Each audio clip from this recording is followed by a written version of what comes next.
जय श्री कृष्णा। कार्तिक मास महात्म्य का 7वां अध्याय श्रवण करते हैं। नारद जी ने कहा, हे राजन, कार्तिक मास में व्रत करने वाले नियमों का मैं संक्षेप में बताता हूँ, उसे आप ध्यान से सुनिए। व्रतधारी को सब प्रकार के भोगों, मांस, नशीली वस्तुएं त्याग कर देनी चाहिए तथा व्रतधारी को दूसरे का अन्न ग्रहण नहीं करना चाहिए, किसी से ईर्ष्या नहीं करनी चाहिए और तीर्थ के अतिरिक्त अन्य कोई यात्रा नहीं करनी चाहिए। देवता, वेद, ब्राह्मण, गाय, व्रती नारी, राजा तथा गुरुजनों की निंदा भी नहीं करनी चाहिए। कार्तिक मास का व्रत करने वाले लोगों को किसी भी जीव का मांस नहीं छूना चाहिए। पान, कत्था, चूना, मसूर, बासी तथा झूठे अन्न का प्रयोग नहीं करना चाहिए। व्रतधारी को अपने ही घर में बना भोजन ग्रहण करना चाहिए। कार्तिक मास का व्रत करने वाले मनुष्य को सदैव ब्रह्मचर्य का पालन करना चाहिए। उसे धरती पर सोना चाहिए और दिन के चौथे पहर में भोजन करना चाहिए। व्रतधारी कार्तिक मास में केवल नरक चतुर्थी और छोटी दिवाली या रूप चौदस के दिन ही शरीर पर तेल लगा सकते हैं।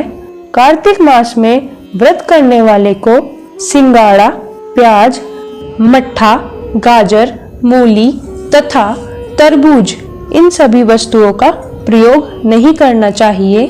व्रतधारी को बेकार के वाद विवाद में नहीं पड़ना चाहिए तथा जितना हो सके मन ही मन भगवान विष्णु जी का ध्यान करना चाहिए।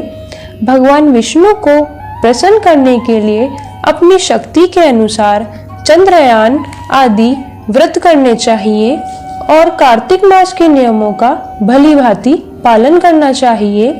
व्रतधारी को प्रतिपदा को कोहड़ा, द्वितीय को कटहल, तृतीय को तुरई, चतुर्थी को मूली, पंचमी को बेर, षष्ठी को तरबूज, सप्तमी को आंवला, अष्टमी को नारियल, नवमी को मूली, दशमी को लौकी, एकादशी को परवल, द्वादशी को बेर, त्रयोदशी को मट्ठा, चतुर्दशी को गाजर तथा पूर्णिमा के दिन सांप का प्रयोग नहीं करना चाहिए।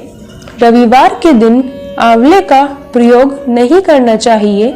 कार्तिक मास में व्रत करने वाला मनुष्य यदि इन शाकों में से किसी भी शाक का सेवन करना चाहे तो पहले ब्राह्मण को देखकर फिर ग्रहण करे।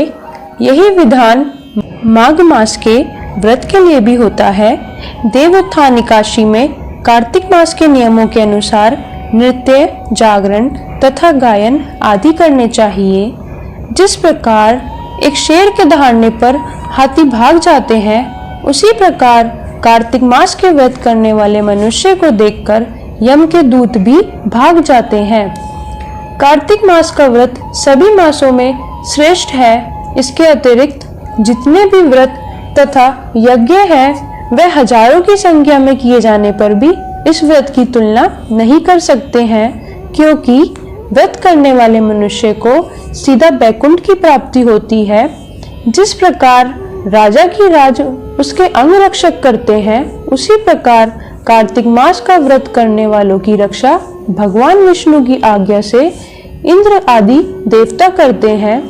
व्रतधारी मनुष्य जहाँ कहीं भी रहता है, वहाँ पर उसका आदर सत्कार होता है।